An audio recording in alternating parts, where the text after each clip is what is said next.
안녕하세요. 오늘의 데일리 뉴스레터에 오신 것을 환영합니다. 1. 한국에서 찾은 훌륭한 자료들. 2. 가장 큰 산업은 한국에 속한다. 3. 바이든에 대한 한국의 대응. 한번 진실을 알아봅시다. 타이테이니엄 산업의 발전은 한국 경제의 다양성을 촉진하고 국가의 수출에 기여하고 있습니다. 동시에 이것은 일자리 창출과 광물 산업 및 금속 가공 분야의 기술 연구를 촉진하고 있습니다. 지속적인 관심과 투자는 티타늄 광물에 대한 한국의 강력한 지위를 국제 산업에서 유지하고 중요한 생산 분야의 안정적인 공급을 보장하고 있습니다. 누구나 한 번쯤 꿈꿔보았던 아이언맨의 전투 수트. 총탄과 대포도 거뜬히 막아내고 빌런들의 강력한 공격에도 생색이 하나나지 않는 수트는 아이언맨의 상징으로 자리 잡았는데요. 이 아이언맨 수트의 원재료로 알려진 금속은 바로 인공위성과 항공우주선에 사용되는 티타늄입니다. 500도의 온도에서도 녹아내리지 않고 무게의 알루미늄보다 살판 무거운 비중 4.5에 그 강도는 단련된 강철보다 단단한 7.9로 희소성을 지닌 21세기 꿈의 신소재입니다. 타이테이니엄이라는 이름은 그리스 신화에 나오는 지구의 첫 아들 인거인 타이턴에서 유래되었는데요.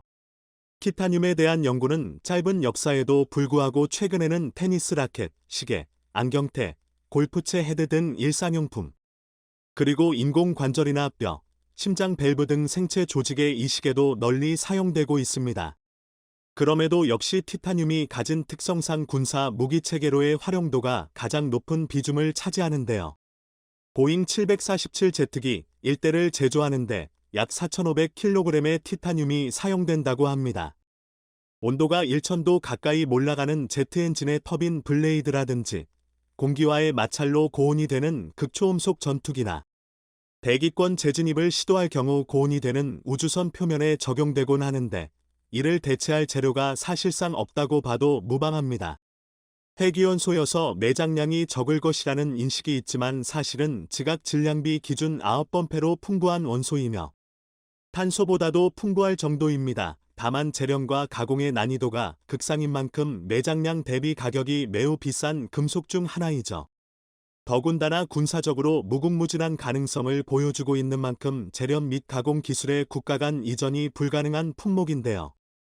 티타늄 부품을 제조하기 위해서는 초기 원자재인 스폰지 티타늄이 있어야 하는데 60년 전에 티타늄의 제조 기술이 개발됐지만 현재까지 오직 미국, 러시아, 일본, 중국 등 4개국만 기술을 보유한 채 기술 이전은 거부하고 있었습니다. 티타늄이 갖는 특성이 역설적으로 티타늄 기술 이전의 제한을 가져온 것이죠. 그러나 이 시장의 후발주자였던 한국은 결국 끝내 대형 사고를 쳤습니다. 2009년 스펀지 티타늄의 국산화에 성공한 데에 이어 2013년에는 고순도 티타늄 재생 기술을 세계 최초로 개발에 성공한 것인데요. 당시 한국재료원 이동원 박사는 국내 최초로 100kg급의 스폰지 티타늄 제조에 성공했다고 발표하였는데 당시 티타늄 스펀지 생산 기술의 확보는 티타늄 금속 원자재 생산을 위한 가장 첫 번째 단계의 기술이라는 점에서 그 파급 효과는 매우 컸습니다. 또한 한국생산기술연구원 문병문 박사팀이 고순도 티타늄 재생 기술을 개발하였는데 저순도 티타늄 재생 기술은 일본에 있었지만 고순도 티타늄 재생 기술은 한국이 세계 최초의 성공이었습니다. 지금까지 사용되던 전기저항열로 티타늄을 녹이는 방식 대신 전자기 유도법을 통해 녹이고 연속 작업이 가능하도록 해 생산원가도 50% 정도 낮출 수 있었는데요. 그러나 이러한 세계 최고 수준의 티타늄 가공 기술력이 있어도 한국은 지금까지도 국내 수요의 전량을 해외에서 수입해왔습니다. 한국이 가진 기술을 접목시킨 티타늄 원자재가 한국에서는 나오지 않았기 때문이죠. 2014년 강원도 양양에서 티타늄 광산이 발견되기도 하였지만 매장량이 적어 채산성이 낮다는 평가를 받았고 중국산 티타늄 가격 폭락으로 인해 생산보다 수입이 더 이득이었던 처지였습니다. 그런데 이런 상황 가운데 최근 2023년 1월 16일 놀라운 소식이 전해졌습니다. 한국의 대규모 티타늄 광맥이 발견된 것인데요. 바로 강원도 태백과 삼척, 경북봉화로 걸쳐 있는 산맥입니다. 그동안 티타늄이 매장되어 있다는 것까지는 확인이 되었기에 지난 3년간 탐사 조사를 진행했었는데요. 초기에 추정된 함계 자원량은 8,508만 4,246톤 공이었지만 정작 속을 들여보니 대반전이 숨겨져 있었는데 한국지질자원연구원은 예비탐사 결과 현재까지 총 2억 2천만 든 규모의 티타늄 광맥을 확인했다고 밝혔습니다. 앞으로 광물가치 평가 작업을 비롯한 초기 조사를 2025년까지 진행할 예정으로 매장량은 더욱 늘어날 수도 있는 것인데요. 유럽 최대의 티타늄 광산으로 평가받고 있는 노르웨이 테른즈 마인에는 3억 톤의 티타늄 원석이 매장되어 있으니 한국의 태백 티타늄 광맥은 가히 세계 최대 규모라고 해도 과언이 아닙니다. 가공 방식에 따른 단가는 상이하겠지만 대략적인 추정액은 1,389조 원 규모로 알려져 있죠. 일각에서는 한국이 티타늄 재련 기술이 없어서 원석에서 티타늄을 재련하는 기술 확보와 시설 확보로 상당히 오랜 시간이 요구된다 하는데요. 그러나 영풍재련소 산하연구소 문남일 전무는 오히려 현재까지 알려진 바에 따르면 태백 산맥의 이산화 티타늄의 평균 품위는 6.95%엔 9.1%에 이르는데요. 통상적으로 3% 이상의 품위와 5천만 티 이상의 매장량을 지닌 광산을 두고 생산성이 있다고 평가하는 것으로 알려져 한국 태백산맥 전반에 걸친 티타늄은 그 가치가 상당할 것으로 보입니다.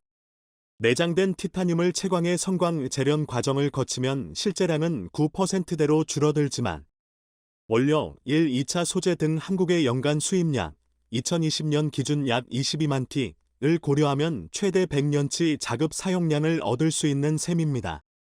현재 5억 원의 초기 시추 예산이 진행됨에 따라 순도와 매장량 확인이 맞춰지는 대로 개발과 재련으로 고품질 티타늄 산화물을 생산할 수 있는 것으로 예상되며 생산된 티타늄 산화물은 국내 최대 수요처인 포스코를 통해 판매된다면 매년 1조 원 매출 기업이 태백에 생겨날 것으로 보입니다. 해당 지역 면산층에는 연장 10km 이상, 광채폭 10에서 50m, 침부 연장 200m 이상의 대규모 광산이 분포하는데요. 해연구원은 개발이 현실화될 경우 국내 티타늄 원광과 1차 소재 수입 전량을 대체하고 수출까지 도모할 수 있는 풍부한 양이 될 것이라고 평가했습니다. 특히 태백의 티타늄 광맥 발견은 한국의 방산 능력 제고에도 상당히 큰 기여를 할 것으로 보이는데 티타늄 소재는 한국이 개발하고 운용하는 있는 모든 육해공 전력을 상승시킬 게임 체인저가 될 수 있기 때문입니다. 최근 스톡홀름 국제평화연구소 SIPRI는 이처럼 공급망 어려움으로 인해 티타늄 수입조차 쉽지 않은 상황에서 한국의 광맥은 한국이 목표로 제시한 세계 4대 방산강국으로 도약하는 데에 크게 일조할 것으로 보입니다.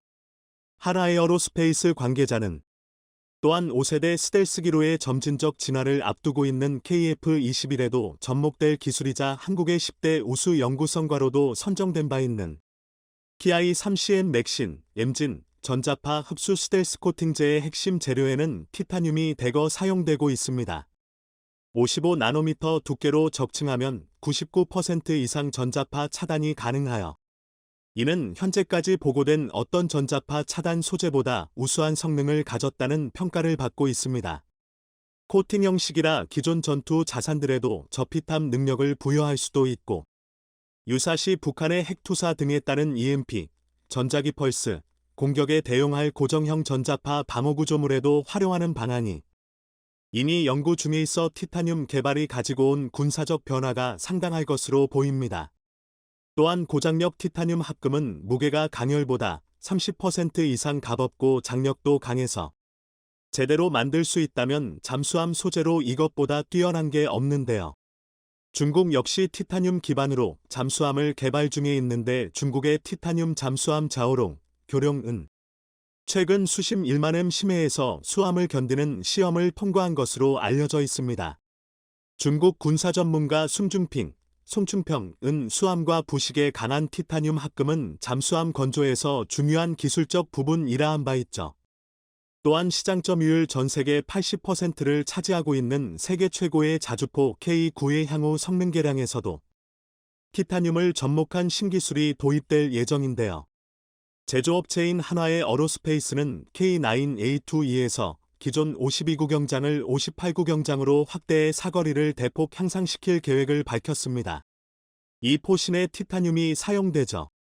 구경장은 포신 길이를 구경으로 나눈 값으로 현재 K9에 적용된 52구경장의 포신 길이를 더 늘리게 되면 사거리가 70km까지 연장이 가능하고 여기에 유도신관이 장착된 RAP탄을 사용할 경우 최대 130km까지 긴 사거리를 확보할 수 있어 전장의 우위를 가져올 핵심 기술로 불리는데요.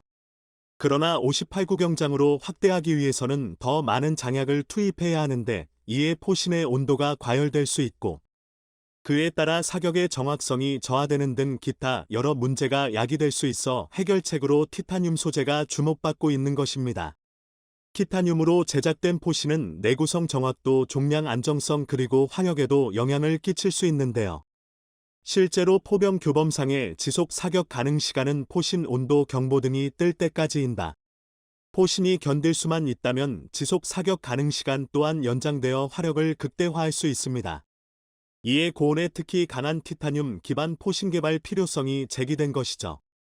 현대위안은 최근 K9 자주포용 58구경장 포신을 개발하고 있는데요.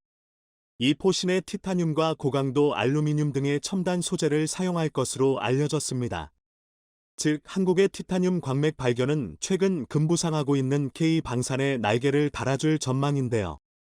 경남 창원이 방산 제조의 메카로 부상하면서 지역 일자리 고용이 크게 개선된 것처럼 태백도 방산 원자재 메카가 되어 지역 경제 발전을 이끄는 산업이 생겨나길 기대합니다.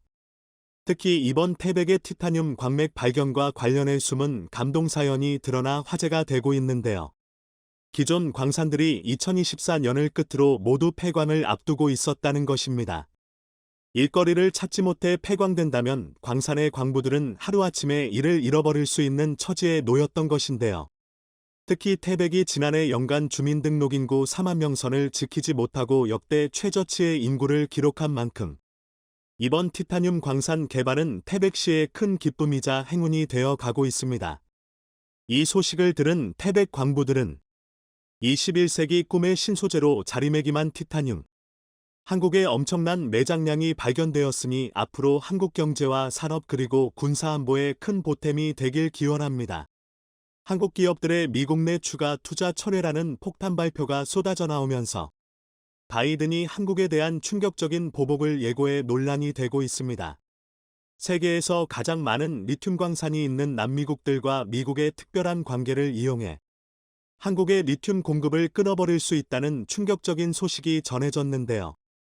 바이든은 남미 3국의 석유 오펙을 모방한 조직 리튬 산업 오펙을 만들어 리튬 수출을 철저히 통제하고 가격 담합도 할 수 있다며 미국이 원하면 한국의 리튬 수출을 끊어버릴 수 있는 강력한 카드도 손에 쥐려 하고 있습니다. 자, 그런데 대반전이 일어났습니다. 바이든의 이러한 폭탄 발표가 아무렇지도 않다는 듯 웃고 있는 한국의 전기차 배터리 회사들. 놀라운 것이 공개됐는데요.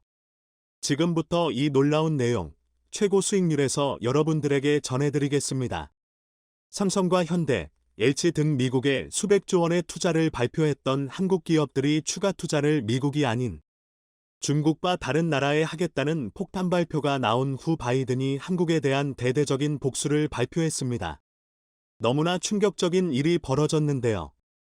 삼성전자가 미국에서 제기된 반도체 특허 침해 소송에서 4천억 원에 달하는 배상금을 지불하라는 배심원 판결을 받았습니다.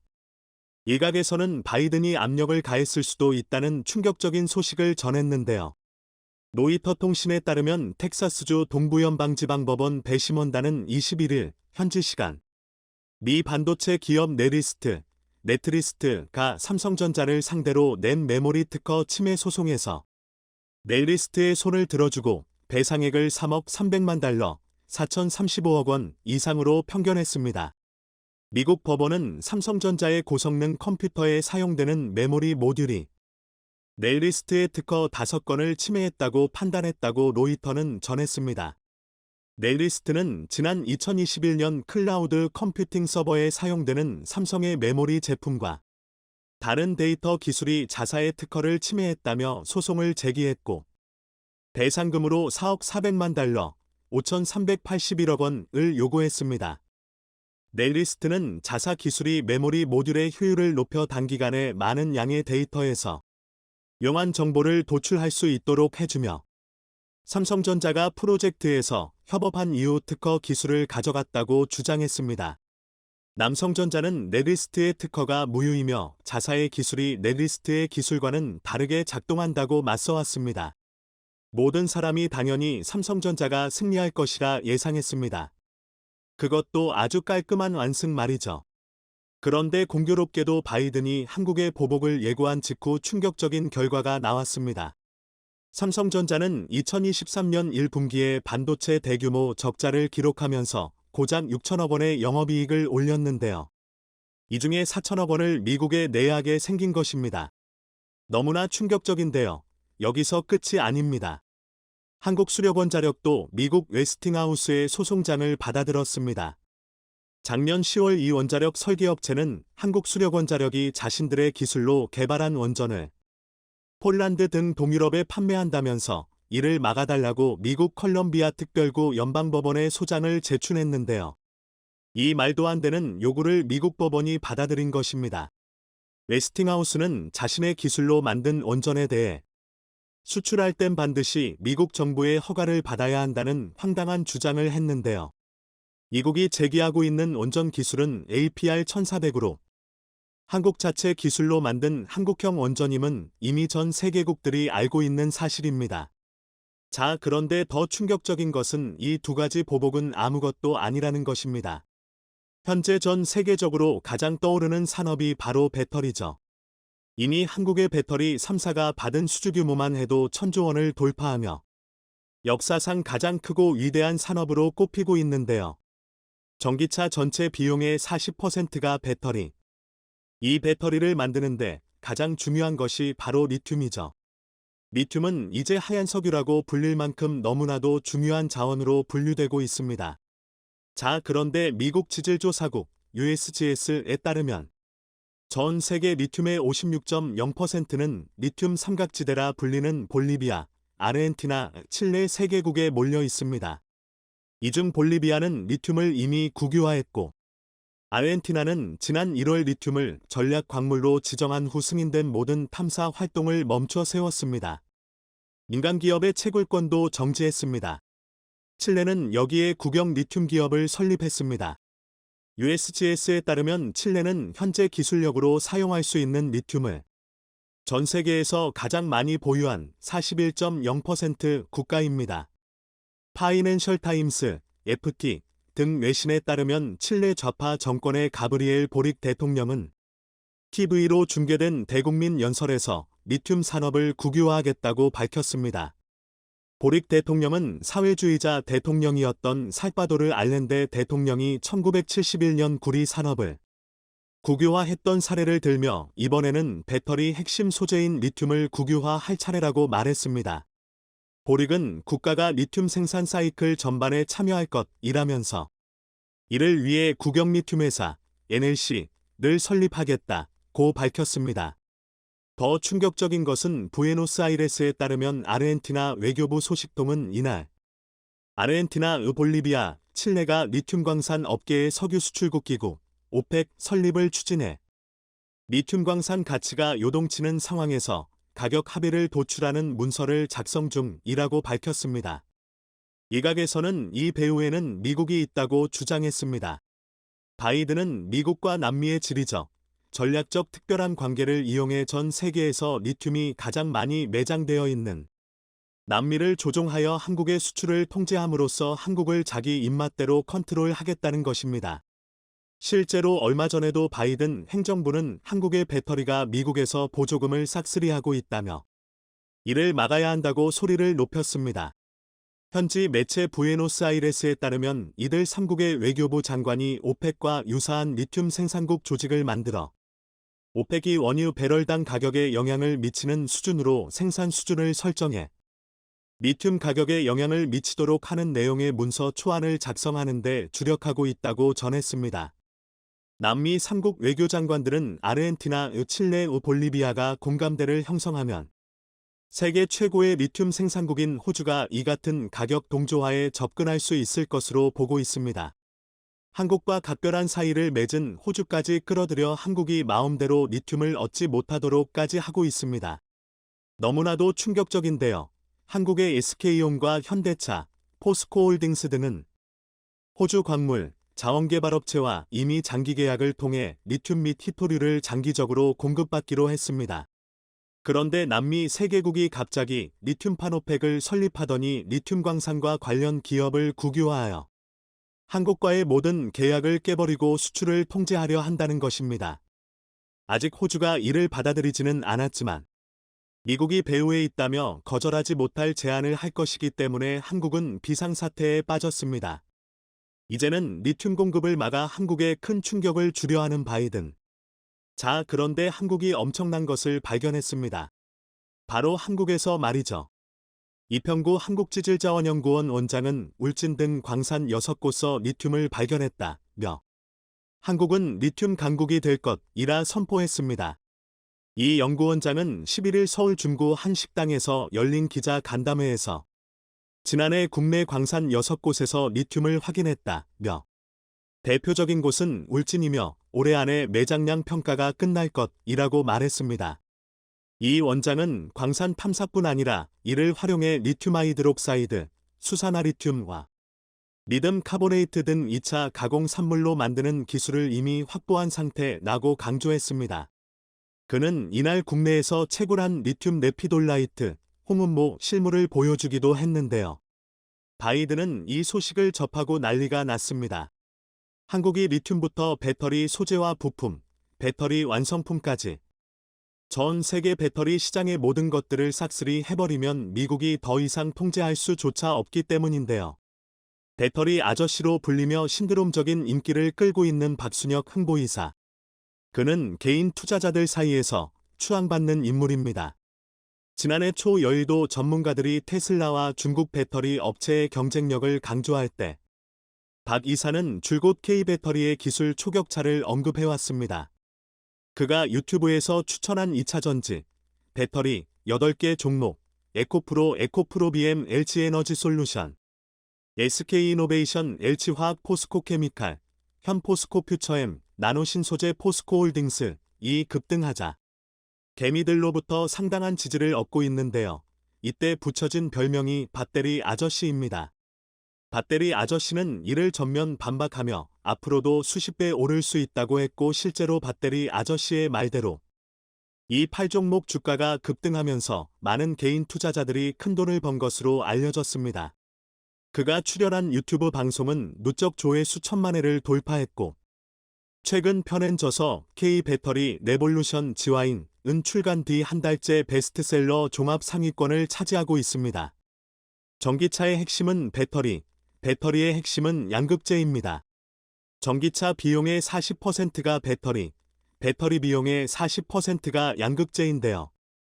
한국의 에코프로 그룹이 세계에서 유일하게 양극재 생태계를 구축했습니다.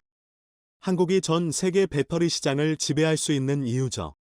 에코프로 관계자는 이와 같은 완성형 양극재 생태계를 조성한 것은 에코프로가 최초이자 유일하다며 이런 생태계를 기반으로 2017년부터 올해까지 5년간 매출액이 연평균 74.3% 급성장했다고 말했습니다. 배터리 아저씨 박순혁 이사는 한국이 배터리 소재부터 완성품까지 모두 세계 1위로 대체 불가한 위치에 있기 때문에 미국조차 한국을 흔들 수 없다고 전했습니다. 반도체의 경우 실리콘 웨이퍼와 폴리이미드, 불화수소 등과 같이 반도체를 만드는데 꼭 필요한 소재는 일본이, 5나노 이하 공정에 꼭 필요한 EUV 장비는 네덜란드가, 반도체 장비는 미국이 꽉 잡고 있습니다. 이 때문에 미국이 일본을 필두로 한국의 반도체 산업을 마음대로 쥐락펴락할 수 있었고, 이 때문에 한국은 최근까지도 골머리를 썩고 있죠. 그런데 배터리는 다르다는 겁니다. 전기차뿐만 아니라 ESS라는 초대형 에너지 저장 장치를 통해 가정과 회사 등 거의 모든 곳에서 우리가 전기를 쓸 수 있도록 해주는 배터리. 지구 역사상 가장 큰 규모의 산업이 될 배터리 분야에서 한국이 재료부터 부품 완성품까지 세계 1위를 싹쓸이 하다 보니 이제는 감히 미국조차 한국을 흔들지 못하고 있습니다. 삼성의 미국 투자 철수, 중국 및 유럽의 대규모 투자 깜짝 발표로 바이든이 긴급회의를 소집한 것으로 알려졌는데요. 자, 그런데 이건 아무것도 아니었습니다. 불과 얼마 전 미국을 세계 최고 수준 전기차 생산 시설로 만들겠다 라고 선포하며 미국의 수백조 원의 투자를 발표한 정의선 현대차 그룹 회장. 그런데 정의선 현대차 그룹 회장이 최근 바이든 미국 대통령을 완전히 뒤집어 놓을 만한 깜짝 폭탄 발표를 했습니다. 현대차의 뒤통수를 때린 바이든의 역으로 초강력 뒤통수를 때려버린 것입니다. 현대차의 미국 엘라베마 공장은 지난 2월부터 제네시스 GV70 전기차 생산을 시작했습니다. 당시만 해도 미국 정부가 작년 8월부터 시행한 IRA 인플레이션 감축법에 따라 한국 전기차로 첫 번째 보조금을 받는 차가 될 거란 전망이 나왔습니다. 하지만 지난 31일 현지 시각 전기차 배터리 관련 IRA 세부 지침이 나오면서 예상은 빗나갔습니다. 북미 현지 생산이라는 기본 조건은 충족했지만 GV70에 탑재된 배터리 요건이 안돼 $7,500 보조금 전액을 받지 못하는 것으로 3일 확인됐습니다. GV70에 들어가는 SK온의 배터리는 중국에서 배터리 셀을 만들어 국내로 들여온 뒤 울산 공장에서 차량에 넣을 수 있게 배터리를 완성해 엘라베마 공장으로 보냅니다. 그런 탓에 IRA 세부 요건을 맞추지 못했습니다. IRA는 북미에서 생산된 전기차에 대해 최대 $7,500, 약 990만 원에 달하는 보조금을 지급하는데 탑재된 배터리가 북미에서 생산 조립된 부품을 50% 이상 쓸 경우 $3,750를 미국과 자유무역협정 FTA를 체결한 국가에서 추출 가공한 배터리 광물을 40% 이상 써야 나머지 절반을 받을 수 있습니다. 당초 자동차 업계에선 GV70이 미국 내 생산이란 요건을 갖춘 만큼 보조금 대상이 될 거라 예상했지만 IRA 배터리 관련 세부 규정이 예상보다 더 까다롭게 정해지면서 보조금 대상에서 빠지게 된 셈입니다. 미국에서 현대차그룹의 지난 5년간 전기차 판매량을 보시면 2018년 1,493대에서 지난해 58,028대로 기적같은 속도의 성장을 거두고 있습니다. 다른 브랜드 전기차들을 모두 무시하며 떵떵거리고 있는 세계 최고의 부자 일론 머스크 테슬라 CEO조차 현대차가 자신의 유일한 라이벌이라며 극찬했죠. 자, 그런데 이러한 한국 브랜드의 무서운 질주가 무서웠는지 바이든은 미국에 가장 많이 투자를 한 현대차를 역으로 차별하는 황당한 정책을 내놓았습니다. 이 때문에 다른 차들은 모두 1,000만 원씩의 보조금을 받는데 현대차만 못 받은 데다 테슬라는 1,000만 원의 보조금을 얻고 가격 인하 전략까지 쓰면서 공격적인 판매에 나서며 현대차의 미국 내 전기차 판매가 급격하게 감소해버렸습니다. 미국 전기차 시장 1위 업체인 테슬라의 저가 공세는 거셉니다. 테슬라는 2일 현지 시각 1분기 1에서 3월 판매량이 42만 2,875대라고 발표했습니다. 작년 1분기보다 36% 급증의 분기 기준으로 최다 판매 기록입니다. 1월 시작한 최대 20% 할인 전략이 먹힌 것으로 보입니다. 여기에 더해 미국 정부가 주는 1,000만 원의 보조금까지 더해져 판매량이 급증한 것입니다. 결국 현대차가 파격적인 결단을 내렸습니다. 가솔린 다음이 전기차라면 전기차 다음이 바로 수소차죠. 궁극의 기술 수소연료 전지차. 현재 수소차 분야에서 압도적인 세계 1위를 기록 중인 현대차가 천문학적인 수소차 투자를 미국이 아닌 중국에 결정했습니다. 현대자동차그룹이 중국 에너지 기업 헝잉그룹, 엄주항운 기업 집단고빈 이하 헝잉그룹과 수소연료 전지차 합작사를 설립했습니다. 바이든은 당연히 현대차가 미국에 수소차 투자를 할 줄 알았는데 현대차그룹이 바이든의 뒤통수를 제대로 친 것입니다. 합작사가 둥지를 틀 광둥성은 중국 최대 자동차 부품 생산기지로 꼽힙니다. 광둥성의 성도인 광저우에만 500여 개의 자동차 부품 업체가 있습니다. 이를 기반으로 외강하우 대만구, 월항우 대만구, 광둥, 홍콩, 마카오를 잇는 거대 경제권에서는 수소 클러스터 구축이 진행 중입니다.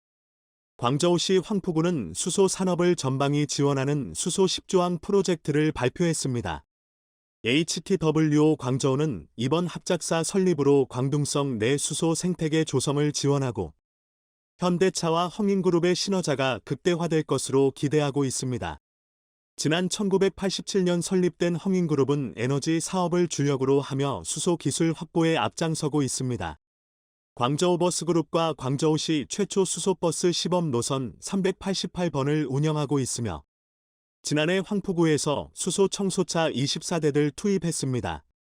현대차는 글로벌 수소차 시장에서 독보적인 1위입니다. 시장조사기관 SNE리서치에 따르면 현대차 넥소는 지난해 1에서 11월 1만 700대가 팔려 시장 점유율 54.5%를 기록했습니다. 현대차가 이렇게 중국을 택한 것은 그만한 이유가 있습니다. 수백조 원의 투자를 받아낸 뒤 뒤통수를 치는 바이든의 황당한 정책도 크게 한몫을 했고 또한 사우디 중국의 현대차라는 어벤져스급 조합을 만들기 위해서입니다. 세계에서 가장 돈이 많은 기업, 사우디의 아람코. 기업 가치만 1경원에 육박하는 것으로 알려진 아람코. 이들의 자금은 무한대라고 보시면 되는데 이 세계에서 가장 돈이 많은 기업, 사우디의 아람코가 현대차와 손을 잡고 백슬래시사인 앞으로 글로벌 수소차 시장에서 압도적인 1위를 이어나가기로 약속했습니다. 쉽게 말해 세계에서 가장 돈이 많은 아람코와 이미 수소차 기술 세계 1위인 현대가 만난 것이니 더 이상 설명이 필요 없죠. 그 누구도 절대 따라올 수 없는 어벤져스가 된 것입니다. 자, 그런데 최근 사우디는 중국과 파격적으로 친밀할 관계를 형성했습니다. 달러로 무역을 하던 사우디가 최근 시진핑이 사우디에 다녀간 후 중국 위안화를 사용하기로 했다는 파격적인 발표를 했습니다. 달러 패권의 도전장을 내민 중국이 자국의 주요 석유 도입처인 사우디아라비아에 무역 대금 결제용으로 위안화 대출을 했다고 중국 수출입은행이 밝혔습니다.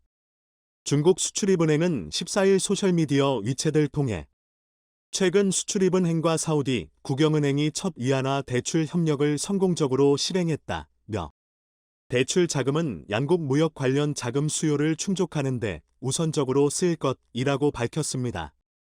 중국 수출입은행은 이번 대출이 자신들과 아랍권 금융기관 사이에 처음으로 실시한 위안화 대출 협력이라며 정책성 금융의 역할을 충분히 발휘하고 1대1로 중국 중앙아시아, 유럽을 연결하는 육상 해상 실크로드 선상 국가 금융 무역의 원활한 흐름을 촉진해 상호 이익이 될 것이라고 밝혔습니다. 현대차의 이러한 결정은 미국의 엄청난 파장을 불러일으켰습니다. 자동차 산업은 산업 특성상 후방 산업이 많고 그에 따라 1, 2, 3차 협력사들의 수와 그 직원들의 수가 너무나도 많습니다. 이 때문에 미국 역대 대통령들도 미국 내 자동차 산업을 챙기기에 바빴습니다. 자동차 산업이 무너지는 순간 고용이 무너지고 지역 경제가 초토화될 수 있기 때문입니다. 현대차의 수소차 투자가 미국이 아닌 중국에 결정됐다는 소식이 전해지자 미국 내 해당 지역 주민들은 한탄을 털어놓고 있습니다. 바이든의 어리석은 외교 때문에 미국 내 일자리 수백만 개가 날아가게 생겼기 때문이죠. 미국을 대하는 태도도 심상치 않습니다. 미국이 중국에 대한 규제를 강화하자 사우디가 중국을 대변이라도 하듯 기습감산을 통해 미국의 뒤통수를 제대로 쳤습니다. 사우디아라비아를 중심으로 한중동의 석유 수출국 기구 오펙에 러시아와 남미 국가가 참여한 오펙 플러스가 2일 현지 시각 하루 116만 배럴의 원유 추가 감산을 기습적으로 발표한 것인데요. 사우디가 주도한 이번 감산 결정이 미국과 거리를 두고 러시아와 중국에 밀착하는 추세의 연장선이라는 분석이 나옵니다. 월스트리트 저널 WSJ은 이번 감산 결정은 신뢰할 수 있는 미국의 안보 파트너였던 사우디가 에너지 정책에서 미국과 대립으로 돌아서는 상징적 순간이라고 볼 수 있다고 보도했습니다. 미국 경제가 그렇지 않아도 인플레이션으로 극심한 고동을 받고 있기 때문에 이번 사우디의 기습 감산은 미국의 치명타가 됐고 미국 국민들은 바이든의 엉망진창인 외교 때문에 미국 국민들이 고스란히 피해를 받고 있다고 외치고 있습니다. 현대차뿐만 아니라 삼성도 미국의 투자를 늘리는 대신 중국의 대규모 투자를 단행했습니다. 삼성 SDI가 중국 상하이에 초대규모 R&D 연구소를 설립했다고 밝혔습니다. 삼성은 중국의 우수 대학 및 연구기관과 협력 네트워크를 강화해 특화 기술 확보 및 업체 동향을 파악할 것이라 밝혔습니다. 한국의 이러한 행보에 어쩔 줄 몰라 하는 바이든. 자, 그런데 또 한국을 향해 충격적인 일을 저질렀습니다. 유럽과 일본에는 더 이상 알루미늄 제품에 매겨왔던 고율 관세를 없애주겠다고 했는데 한국산 알루미늄에는 반대로 관세를 추가로 부과했습니다. 미국 상무부는 한국 업체들의 관세 부과에 대비한 현금 예치도 지시했습니다. 어이가 없죠. 시청해 주셔서 감사합니다.